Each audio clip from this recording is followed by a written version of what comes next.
it's week 2 of our series. This is us, and we're discovering how to have relationships together. We're getting deeper than we've ever gotten when we do this. You know, when we discover this person that we thought would never hurt us does exactly that, we're shocked, we're heartbroken.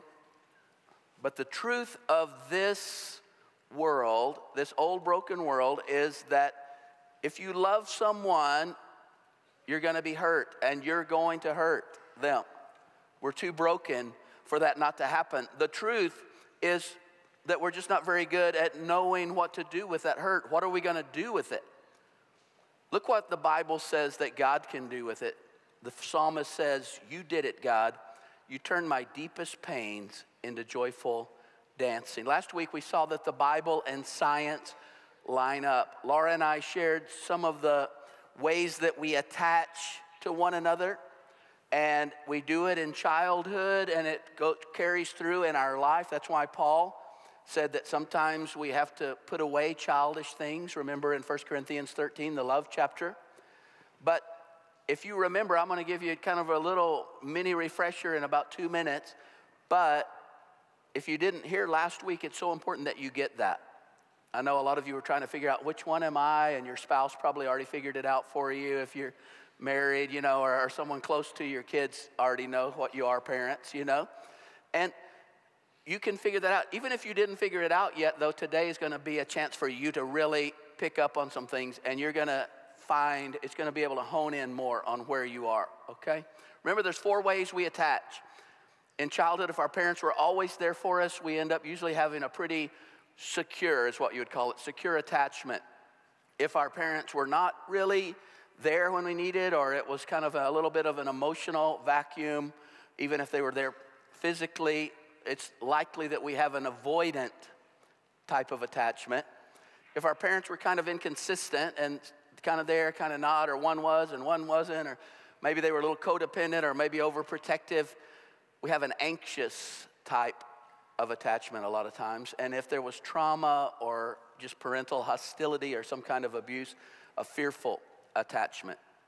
And we learned last week that even when we go to counseling, so many times we just kind of stay on the surface and we try to do different kinds of things, learn different ways to communicate and things like that, when what we need to do is go deep and find out where we are. When we're attaching, we're asking a question. Laura's going to share that with you. Look what the wisest man who ever lived. He says, "The real motives come from deep within a person, as from deep waters, but a discerning person is able to draw them up and expose them." That's what Laura and I want to do this morning. We want to draw those up. We want to discern what's really going on under the surface. We want to help you discern what's going on under the surface. And we're going to recognize some things in ourselves today. They might not be pretty, but it's okay. We're doing this together. This is hitting really close to home for Laura and I too. You know, the thing is, I just want us to have the courage to move into this. And then toward the end of the message today, we're going to learn a really simple tool, kind of a first step to diffusing some of that emotion so that we can actually connect, maybe for the very first time. And that's been our prayer for you in this series, that you will connect in your relationships like you've never known, like you never have, like God meant it to be. And that's what we're looking for, right? We talked about that last week. We were designed and created for connection, to have that emotional connection with one another. And the key to building that emotional connection that we long for is learning how to be emotionally responsive to one another. That's the key. And I think there are 3 components of emotional responsiveness that I want us to see today. The first one... You might want to pull out your sermon notes and write these down. We've got them there for you in your guide. The first component of emotional responsiveness is accessibility. Your partner's asking, "Can I reach you? Are you available to me?" Being emotionally accessible means staying open to your partner even when you feel doubt and even when you feel insecure. It's being available on an emotional level. It may mean that you have to do a little bit of wrestling with your own emotions so that they don't overwhelm you and you can stay connected, that you don't start disconnecting because of your emotions. So that's the first component, just being available. The second one is responsiveness. Your partner's asking, can I rely on you to respond to me emotionally, on an emotional level? Responsiveness means that you're tuning in to your partner when they share those emotional hurts and fears with you, when they express their emotion, that you actually hear them and then you respond to them as well. I let him know that his emotions are okay, that his emotions have an impact on me. And here's the thing, feelings are just feelings, right? They're not right or wrong or good or bad. We all have feelings. And when your partner expresses that feeling to you, it's validating that. I see that you feel that. And then it's being able to send back clear signals of comfort and caring to your partner when those feelings are shared. When we respond in that way, when we respond with sensitivity, and when our partner responds to us with sensitivity, it calms us both down, emotionally and physically. Proverbs 15:1 says this, respond gently when you are confronted and you'll diffuse the rage of another. Responding with sharp cutting words will only make it worse. And we've all experienced that, right? So we need to be responsive. The third component is engagement, emotional engagement. Your partner's asking, will you value me and will you stay close? Will you stay in this with me? I want you to hear the dictionary definition of engagement. Engagement means to bring together, to interlock. It's the state of being in gear. Now think about that with your car. When you put your car in gear, you're actually in the car, strapped in, ready to go, right? And then there's an actual physical moving of the gear and it locks into place. That's what I'm talking about here. It's physically locking into place with your partner. It's emotionally locking in and engaging. Your partner's saying, are you in this with me? And you respond with your attention, listening, you're looking them in the face, you're right there in it with you, you stay in the conversation. Maybe you hold their hand or put your arm around their back. You're giving them a guarantee that I'm in this with you. I hear that you're hurting. I hear that you have these fears. They're valid, and I'm here, and I'll stay. It's so important that we learn to do those things. An easy way to remember those three things is just the acronym R, A.R.E, accessible, responsive, and engaged. That's how we want to interact with our partners on an emotional level. And remember those two questions, are you there? Are you with me?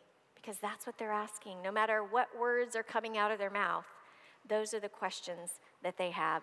In a secure bond, both partners are able to seek and to give this type of emotional support. They make a practice of being accessible, of being responsive and engaged. And that's the goal, honestly, in our relationships. The problem for most of us, at least at some point, is that when conflict comes up, a trigger is activated in us, and suddenly we feel hurt, and we feel deserted emotionally or rejected. There's this hardwired panic that sets in our brains, and we struggle really to stay connected with our partners because everything in us tells us not to. This is caused by our raw spots. We all have those, right? Those things that seem to just trigger us. You've felt that before, right? They're personal, particular sensitivities that come from three different things. From our temperament, obviously. It comes from our attachment that we've learned, like we talked about last week. And it also comes from our relationship history, the negative experiences that we may have had in a relationship. All of that plays into it and in us forms those raw spots. We all have them. They're all different, but we all have them. When a raw spot is touched in conversation, the feelings flare up suddenly, right? And immediately it triggers those attachment fears in us. It's a literal physical reaction. And it can happen so fast, we can't even tell you what happened, and that panic sets in. Scientists say it takes less than 0.02 of a second for us to respond with either withdrawing or demanding.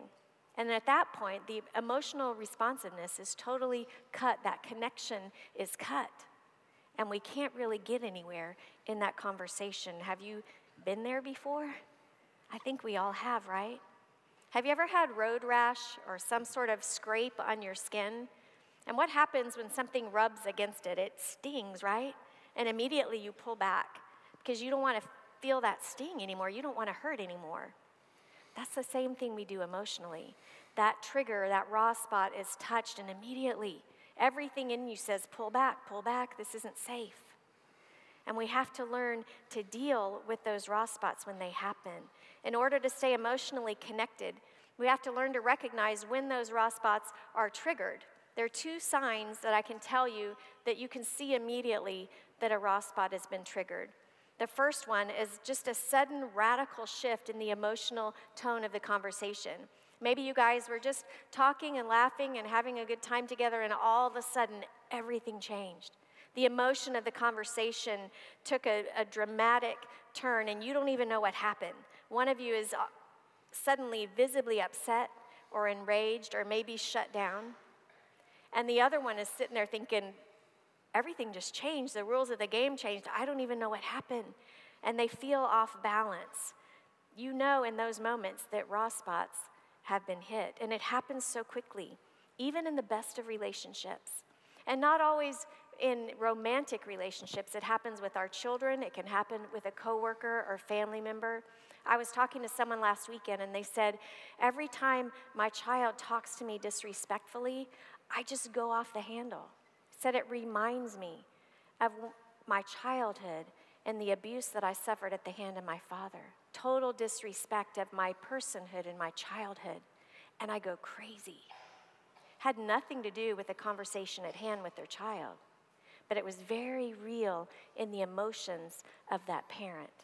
That's what I'm talking about. That's a raw spot. The second sign that a raw spot has been touched is just that the reaction to a perceived offense is totally out of proportion to that offense. Whether it's words or action, it just seems way over the top. That's a sign that a raw spot has been triggered. And you know, God actually designed our bodies to respond this way. When we feel fear, and in this instance, it's fear of the relationship, the loss of connection. But our body responds with alarm. Our brains start sorting out and going through all the negative possibilities that could happen. And it's a really physical, actual response. Usually your heart starts beating faster. You may start sweating. Pressure builds up in your chest. You're breathing faster. Your body is literally preparing itself for 2 things, fight or flight. And you guys all know what that is, right? It's a physical response, a reflex that's designed to protect us when we're in danger. It would be if you're walking through the woods and you see a grizzly bear. I mean, that's what triggers in your body, the fight or flight reflex, so that you're prepared by the taking in of oxygen, the sudden pumping of adrenaline, the muscles tightening so that you can take on that bear and save your life, or you can run. That's what the body is getting ready to do. The same physical system is triggered. In these moments of conflict, when that raw spot is triggered, it may be a dismissive word, it may be a harsh glare, maybe a particular sound or just a tilt of a head, and suddenly you're triggered, and everything in you goes way out of line, and instinctively we're afraid that the relationship is at stake, and we get ready for fight or flight. We learned in childhood and on from there 2 ways of dealing with this disconnection. When we're trying so hard to connect with one that we love and we can't do it, we can't get connection. When we feel like it's not safe in a relationship, these things come up. Some of you are still trying to figure out, I don't know which one of those attachment ones I am, and of course if you're avoidant, when you're trying to figure out your parents, sometimes your parents, if you're avoidant, are perfect or they were, totally bad. There's nothing in between usually. So maybe it's hard to even see. Well, even if you can't figure out which one of those you are at all, listen to this, because this is how you respond in conflict. You do one of 2 things. You either avoid engagement. Just write that down somewhere on your notes, okay? Avoid engagement. That is, you try to numb your emotions, shut down, deny your attachment needs. The other is to listen to your anxiety and fight for recognition and response. I'm going to push out. I'm going to fight for this. I'm going to move toward. It seems aggressive even a lot of times. Which one of these do you use when you feel disconnected? Do you become demanding and critical, or withdrawing and shutting down? Now, it partly reflects our natural temperament, but the key attachment lessons are learned in childhood, and we continue to learn as we grow in these key relationships, these important relationships in our lives. And so even some of our strategies can begin to change and morph. God has this amazing dance for us that he created us to dance. Jesus called it the abundant life. But what we do is, because the abundant life requires vulnerability, we've learned something in our broken world. That's not safe. So we settle for another dance. And there are 3 deadly dances to relationships that we tend to fall into when we're missing the abundant life. I want you just to write these down, okay? It's safer to do one of these dances of self-protection. We're not realizing that they're gonna kill our relationships. These deadly dances. Number 1, I call them kind of funny things. I want you to be able to know that they're serious though, all right? The first one is the blame boogie. The blame boogie. Now you can see this if both in a relationship have an attachment style of anxious, of the reaching out, then a lot of times this happens. Fights look like who gets to define who kind of contests, all right? Now the blame boogie started early. Started way back in the Garden of Eden. You remember Adam and Eve were there. Everything's perfect. Walked with God every day in the cool of the day. They ate of the fruit. They sinned. They fell. God's walking through the garden, and Adam hiding from him because he's naked, and he realizes it. He's always been naked, but he didn't realize it, you know? But after eating the fruit, suddenly he sees all of this. He feels vulnerable. And God says, "Where are you?" And Adam appears, and he says, "I heard you walking in the garden, God, so I hid. I was afraid because I was naked." "Who told you that you were naked?" the Lord God asked. "Have you eaten from the tree whose fruit I commanded you not to eat?" The man replied, "It was the woman you gave me." And men have been doing that for many, many, many, many thousands of years, right? It was the woman, it was me. But the purpose of this find the bad guy kind of dance is self-protection. The main move is a mutual attack, accusation, or blame. See, when we're hurt or we feel vulnerable with our partner, suddenly we feel out of control. Emotional safety is lost, and when we are alarmed, anything that promises to give us back that control, if this is us, we'll jump at. And we can do this by defining our partner in a negative light, by shining a negative light upon them. It could also be called, "It's not me, it's you" dance. So we see that. This is where partners bring up detailed example after detailed example of each other's failures to prove their point. It's excruciating in counseling. It really is. When you're counseling a couple and they do this, and there's one and they just break, well, you know what you did, and it goes in this whole thing. I didn't do that part. I did that, you know, and it just goes on and on. Here's the interesting thing about community of faith. You know, we've only been around about 15 years, and we didn't have buildings in the early days, and I was doing all the counseling, so I'm not saying it was great counseling, okay? But we had to do it in Starbucks. And so it was so interesting in Starbucks, you know, and you know how you listen in on other conversations in Starbucks, right? Well, you didn't even have to worry when we got into the blame boogie in Starbucks. You know, like, the guy would say something like, "Well, you drink so much, I swear you're an alcoholic." And she says, "Well, you're a serial cheater." And I thought she was going to say serial killer for a minute, you know.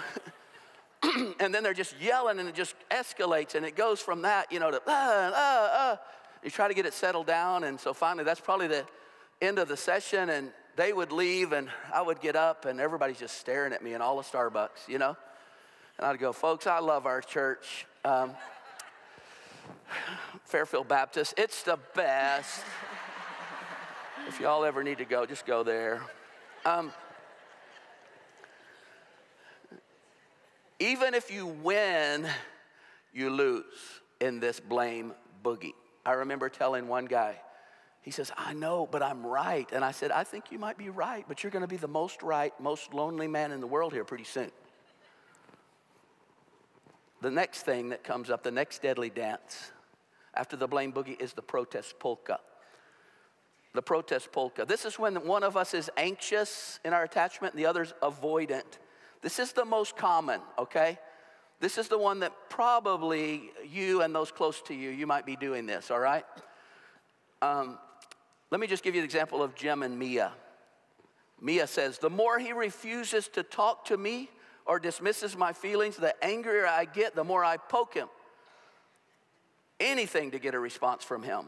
Jim picks up, and the more I hear that angry tone in her voice, the more I just hear that I can never please her. I just get hopeless and more silent.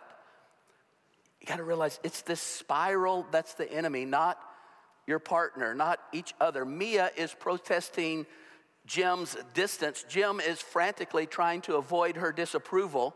And they talk this way because they sense an alarming answer to that attachment question. Are you there for me? In the protest polka, each person, in an attempt to deal with their sense of emotional disconnection, they confirm the worst fear of the other one, okay? And it's the most common deadly dance. John Gottman of Washington University in Seattle says if this, he did a study of thousands of young couples. He said if this is evident early in a marriage, the chances of this marriage surviving to year 5 is almost nil. But then there's other couples, it seems as if they're mired in this indefinitely. This forever quality, it kind of makes sense when you think about it because the main moves of the protest polka kind of create a stable loop. A bad loop, but a stable loop. One of the partners reaches out negatively, the other steps back, which causes the other one to reach out negatively. And you see the dance move there? And it just makes this loop and it keeps going. Mia is hammering on the door, protesting Jim's sense of separateness, while Jim holds the door firmly shut. And he says stuff like, I just don't understand what's going on. I feel pretty hopeless about all of this. I don't even see the point of counseling. It's got to be something. Maybe it's something wrong with me. Maybe I should have never got married. Or maybe Mia and I we just don't fit together. Either way, he says, when Mia says for the 10th time, I'm leaving, and I say for the 10th time, fine, he said, this doesn't feel very good. It feels pretty bad. And these can become so familiar, these moments. It becomes like breathing for you. You don't even know you're doing this. Some of us are going, even right now, that's not how everybody responds. Because that's the way we learned to do it. For years, therapists have misguidedly viewed this pattern in terms of disputes and power struggles, and they've attempted to resolve it by offering problem-solving skills and communication skills. It's kind of like giving a Kleenex to someone, that has viral pneumonia. That's not going to be a big help. In the end, what happens in the protest polka? The demanding partner eventually gives up the push and give up the struggle for connection. And they grieve the relationship and they move away. And then this leads to the very last dance. Are you ready? The withdrawal waltz, I call it. The withdrawal waltz. Sometimes when a couple comes for counseling, I don't hear the hostility of the blame boogie. I don't sense this back and forth negative thing of the protest polka. It's just what I would call deadly silence. A deadly kind of silence. If you think of a relationship as a dance, it's like both partners have chosen to sit this one out. Except there's this palpable tension in the air. There's the look. You can see that this matters to the couple that's there, and yet no one's doing anything about it. Each is in self-protection mode, trying to act as if he or she does not feel and does not need.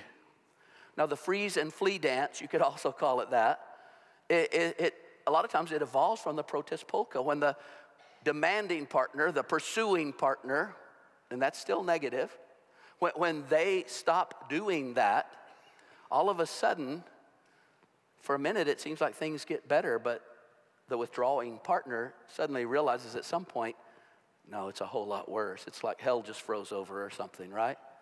And a lot of times, even the withdrawing partner will say, maybe we should get counseling, and it's too late a lot of times. At this point, partners are usually typically really polite, they're cooperative, they're pragmatic, but it's done. So what do we do? Is there hope?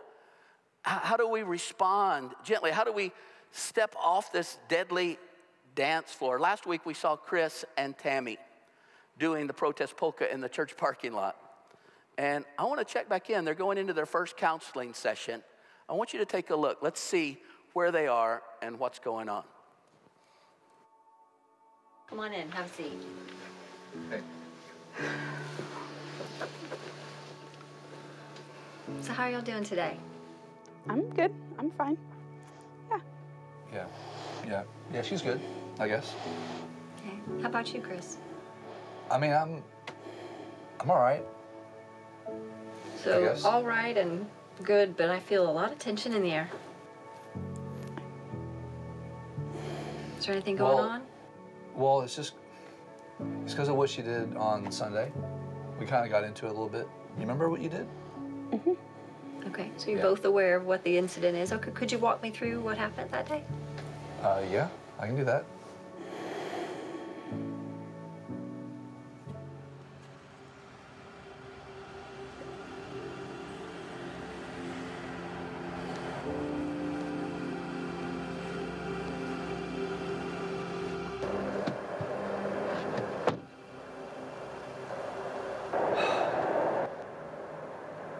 This is us.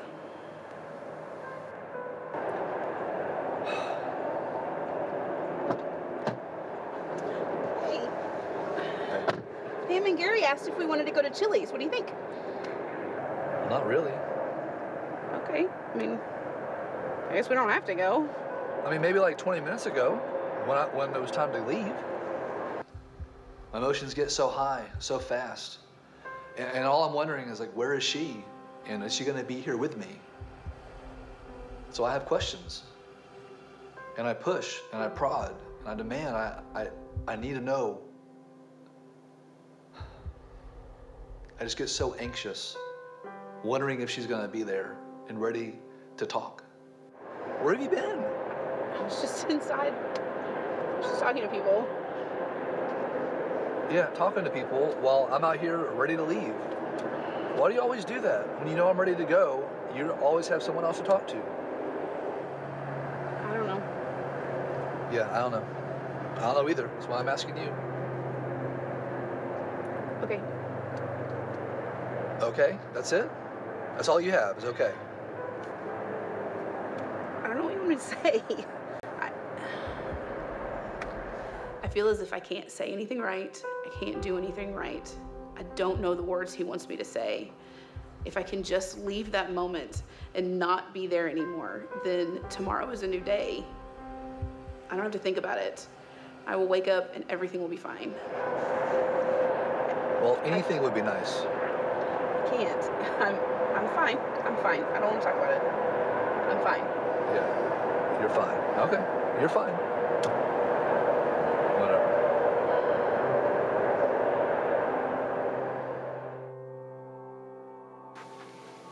Okay, so guys, I can tell that there's a lot of emotion here right now, and you're both upset. So let's just take a moment and practice what we've learned about our breathing to help prepare you to talk and have that conversation. Okay, so what I want you to do is go ahead and start to do the breath work that we've worked on already, and see if you can get down to that deeper emotion underneath the anger and underneath that disconnection. Just take a few moments. I'm going to be quiet for you while you do that. Keep going, and as you're doing your breath, just remember now to start to sink deeper down inside yourself. Find that emotion that you're feeling. Pay attention to what you might feel in your body, some discomfort, somewhere in your body. Find that area where you feel it and just pay attention to it, and keep breathing slow and deep until you feel it starts to calm down even more. When you both reach the point where your body feels relaxed and you can breathe really steady like the waves of the ocean, just rising and falling breath, then open your eyes and let me know. But until then, I'm just going to be quiet and let you do that.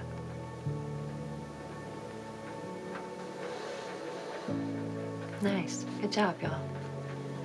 See, it feels a lot different when we take that little second there to just kind of calm down. Just a few moments even.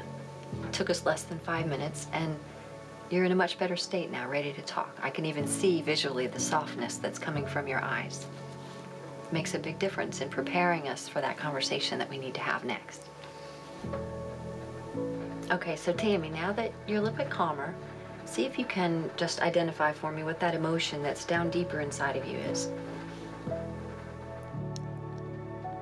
I think it just felt more like a failure. I was just overwhelmed with not knowing what to say.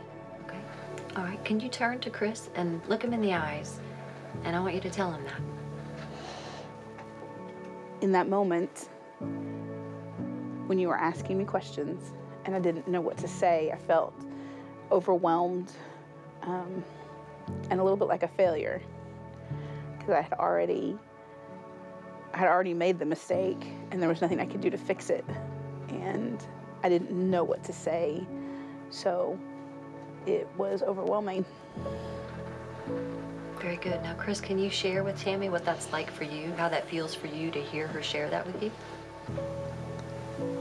Well, I guess, like when I saw you close your eyes and turn away and kind of like this, like I know I showed frustration, but I really felt ignored, I guess, and unimportant to you.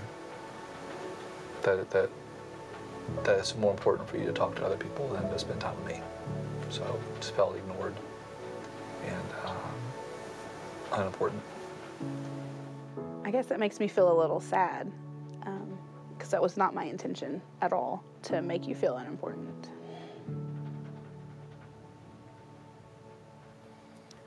So this is not the end of the counseling session, okay? We're not done, but we saw a really powerful tool. By the way, let me just tell you guys, give Chris a break in the lobby, man. Y'all have been hard on him out there. Okay. Was it Tammy's fault? No. And even she's still looking at it like, I already did this, and they're gonna figure this out. But this is the start, and I want you to write this down. Breathe, breathe. There's so much power in our breath for slowing us down. There's life in our breath. Why? It's God's breath. As long as there's breath moving in and out of us, that's God breath. When that God breath stops, what happens to your body? You're dead, right?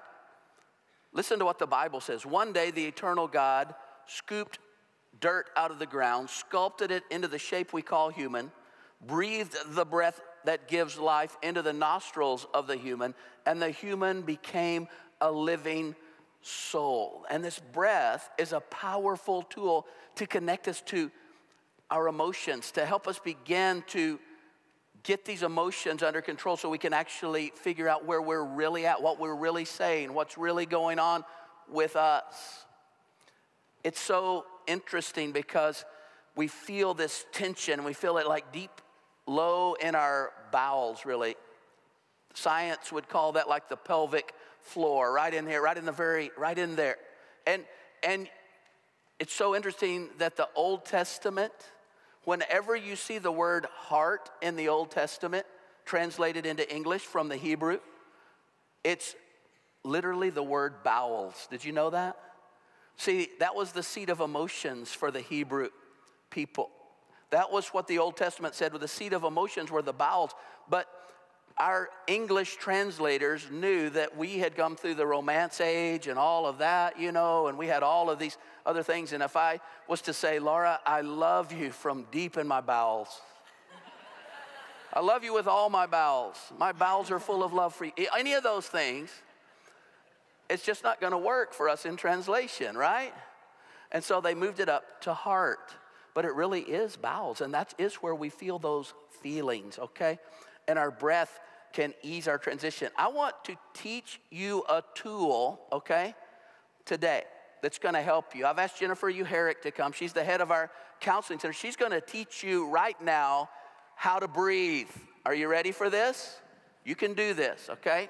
Jennifer, I love Jennifer's voice. She always just puts me at ease just talking, you know, so just get a tape of her talking, you know, that would be Okay, so we've all been there before, in that moment, maybe with your partner, but it might be with your parent or your child or a friend or even a coworker.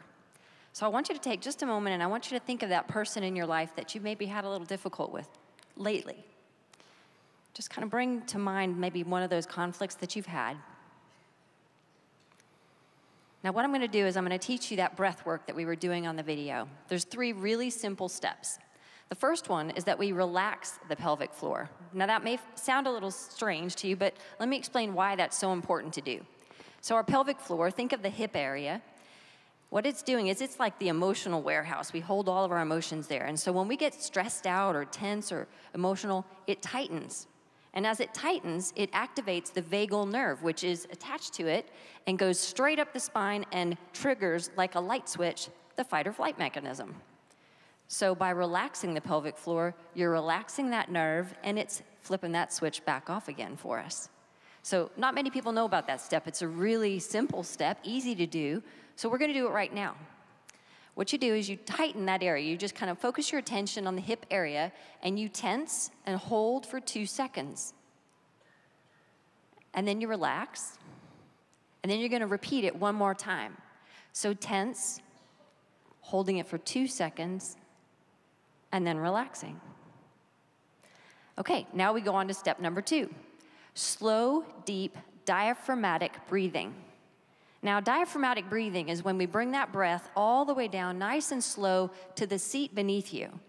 When we're in fight or flight, that breath is going to want to stay up in your chest, in the upper chest area. But by keeping it there, you're going to either hyperventilate or you're going to get more emotional.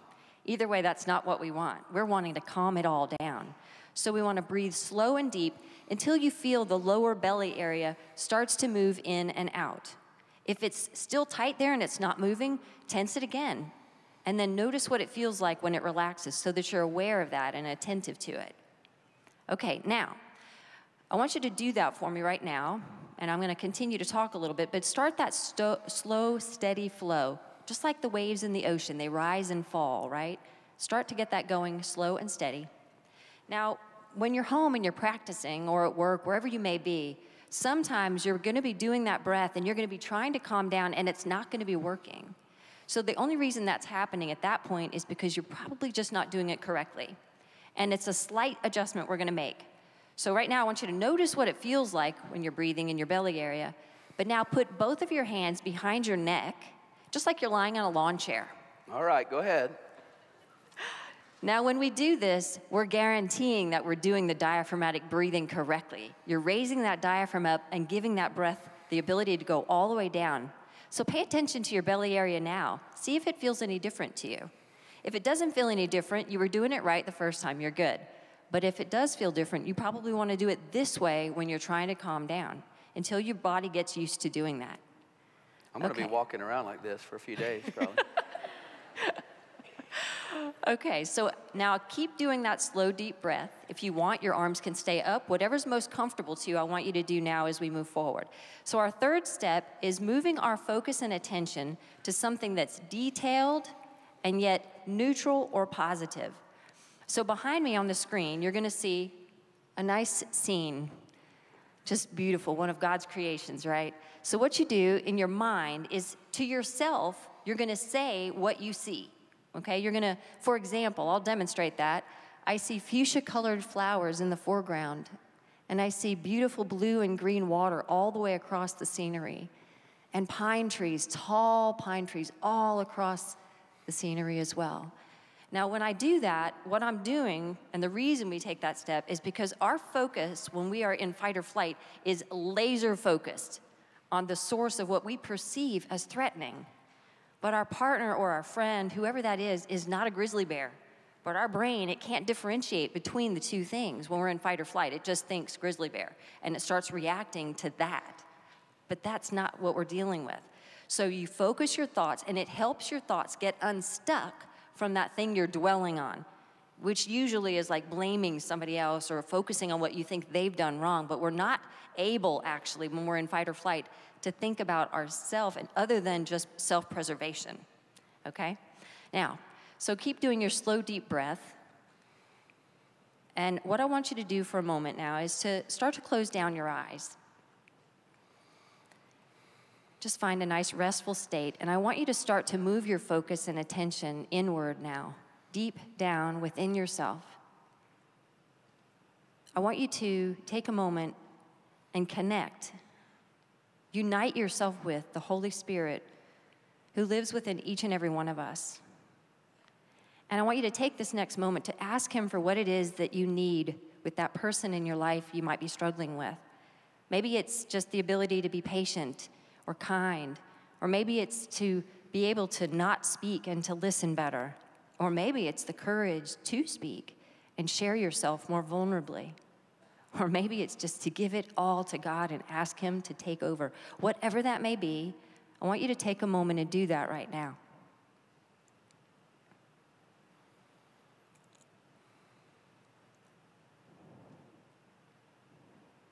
Okay, and gently opening your eyes now. So what I'm going to do now is just a quick review for you so that you remember those 3 steps. So the first thing we have to do, this is like the bonus step, is stop. Remember, when we're in fight or flight, everything in you, all the chemicals in your body, all the adrenaline is going, go. It's going fight or flight. It's not going to want to stop. It's going to want to fight or just shut down and go numb. So we've got to be intentional about stopping. And you have to practice that to get it. If you miss it a few times, don't worry about that. Just keep practicing. It'll come. Now, our 3 steps: relax the pelvic floor, slow, deep, diaphragmatic breathing, and then focusing our thoughts on something that's detailed, yet neutral or positive. And that's it. You're good to go. Thank you, Jennifer. I get the privilege of watching y'all do that, you know, and it's always great because the anxious ones are going like, this is great, isn't it, honey? And the avoidants are going like, I am not doing this, you know. So it's just interesting to watch and to see how we react to each other. Hopefully, by now, you've been able to identify your attachment style that we talked about last week, those things you learned as a child. And now you've seen what maybe your deadly dance is, what you and your partner typically engage in, but also that you can see you're both really wanting to connect, that's the emotional need that you have. And now the goal is to look for that underlying conversation. Not what your partner's saying, not their words or even their physical expression, their body language, but what's below the surface. The first step, like Jen said, is to stop and to breathe. But the next thing is just to learn to slow down. You know, that fight or flight response happens instantly in a fraction of a second, and our emotions move fast. But if we can slow down, if we can hit the pause button just for a minute, it helps us be able to look below the surface, to change our perspective. You know, every argument, every fight, every screaming match you have with your partner, with your child, whoever it is, it's not because they don't love and respect you. They may be acting unloving and disrespectful, but the issue is disconnection, that fear of losing the connection, the emotional connection you have with that person. And when we pause, even for just a moment, and remind ourselves, my partner wants to be emotionally connected to me. I want to be emotionally connected to them. It gives us the time to choose to make that emotional connection with one another, to make the choice. So instead of jumping to that deadly dance, I can choose to be emotionally responsive, like we talked about earlier. When your partner withdraws, like Tammy did in the video, under the surface of their heated reaction, they're usually thinking thoughts like, I failed again. I can never do it right. I can never make her happy. I won't bother anymore. What's the use? And you heard Tammy say those things, right? They may appear shut down or angry, but their emotions are feelings of rejection, inadequacy, failure, overwhelmed, shamed. Remember, they're looking for the answer to their question, are you there? Are you with me? Will you stay in this with me? Unfortunately, the pursuing partner usually follows in Mia's footsteps and think if I don't push and push, we would never be close. It would never happen. And they end up pushing and pushing so much that they push that one they love away from them instead of drawing them in close. That's why it's important that we learn to slow down. When the protester pushes and pursues their partner, he or she is usually thinking things like, she doesn't care about me. He doesn't want to be with me. I'm not important to her. She doesn't see me no matter what I do. You saw Chris say those things, right? They may lash out with harsh words, but below the surface, they have emotions of hurt, abandonment, feeling deprived, unimportant, invisible. Those are serious feelings, right? Again, they're looking for the answer to the question, are you there? Are you with me in this? Their withdrawing partner often follows in Jim's footsteps, thinking this way, I don't feel that I need anyone like she does. I'm just not as needy. I was always taught that it's weak to let yourself need someone. It's childish to be that way. So I handle my feelings on my own. I just walk away. But if we could slow down for a minute and take another look at our partner with eyes that see below the surface and choose to be emotionally responsive, things change. It's different. I'm not saying it's easy, and I'm not saying it's risk-free, but the risk is worth the loving connection that will come. And I promise you guys, this works. It changes things. Just a couple of nights ago, Mark and I were talking at the end of the day, like we always do, just talking about the day and what happened and how we were feeling, and just sharing things with one another, and suddenly it was as if the air was sucked out of the room. I mean, immediately everything changed. I'd said or done something that triggered Mark, and I really had no idea what it was. It was so sudden and so strong that he actually physically turned his back on me. And I saw all the muscles go tight in him, and he started sucking in breaths of air. And I recognized I just hit a raw spot, and Mark's been triggered. I had no idea what it was, no idea what I had done. And my usual reaction would have been one to immediately shut down. The coming of these strong emotions in him would have scared me to death. I can't handle that. I can't deal with that, and I would have immediately cut it off. But because we've been studying all these things for the last several weeks, I recognized what was happening. And I made a conscious choice to say, you know what, I need to stay engaged. This is an important moment. Mark wants to connect with me. I want to be connected to him. And I started kind of coaching myself, saying, Laura, don't walk away. Don't shut down. Take a deep breath, relax. This is going to be okay. You're going to get through this to the other side. Offer grace, offer mercy. Stay in it with him.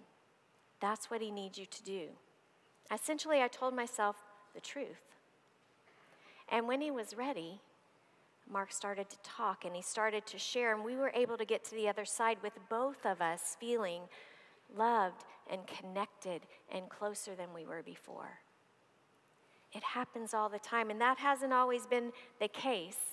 Maybe that was the first time. Maybe.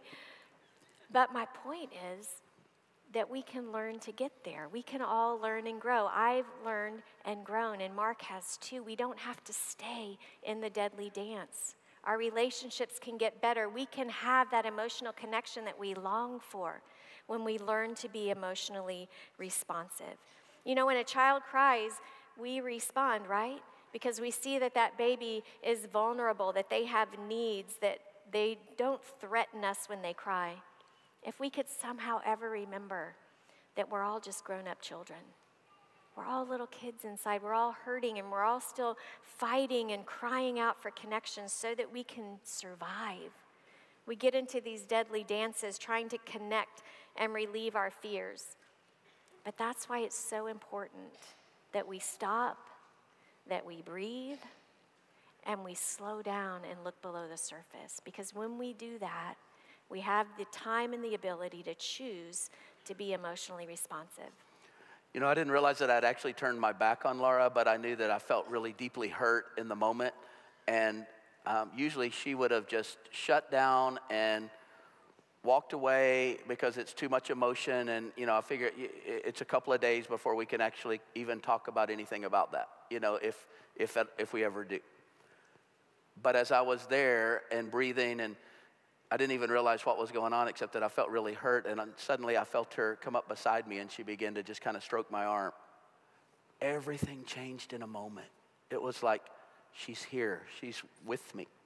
And I was able to go into even like a place that we had never really gotten to before. and talked to her about how I was feeling and the vulnerabilities that I felt and what was going on. And it's so amazing when you get there. It's so incredible. It's what we long for. And I want this for you as your pastor. I don't want anything less for you in your relationships. Even God said it this way. Put that verse up there. It says, be still and know that I am God. Calm down, rest, stop. Look at how it's put it in another translation. Put that up there. Surrender your anxiety, be silent, and stop your striving, and you will see that I am God. So as we close this service today, what I want to do is I want to pray over you. Will you let me do that? Just close your eyes. I'm going to pray this for you. Next week, you're going to hear about parenting, and our teenagers are going to have a chance to have a whole weekend in people's homes where they're learning and being discipled and growing. It's going to be an amazing thing. And the week after that, we'll continue in the series for other relationships. So we'll have parenting and other. But let me pray this over you right now. Father, for everyone within the sound of my voice, I ask that your kingdom would come upon them. Your will would be done in them. I know that you want them to dance the dance of abundant life. And we've been so far below that in our relationships. But that's not what you have for us. So I'm asking that you would do whatever miracle it takes for us to experience the life that you intended, the connection. God, let us connect with those that are important to us. Let us connect with those we love like we never have before. Pray that next week you will break through between parents and children. I pray that in the weeks that follow you will break through with the rest of us, whether it's in marriage or in some of our other really tight and close relationships. I ask, God, that you would do that. Come, kingdom of God upon us. Be done, will of God in us. Let nothing stop what you want to do. We claim your miracle right now. Amen. Thank you for letting me pray that over you. I love you, community of faith. We got some people up here to pray for you. You can see the miracle happen even right today as it begins to unfold. We'll see you next weekend.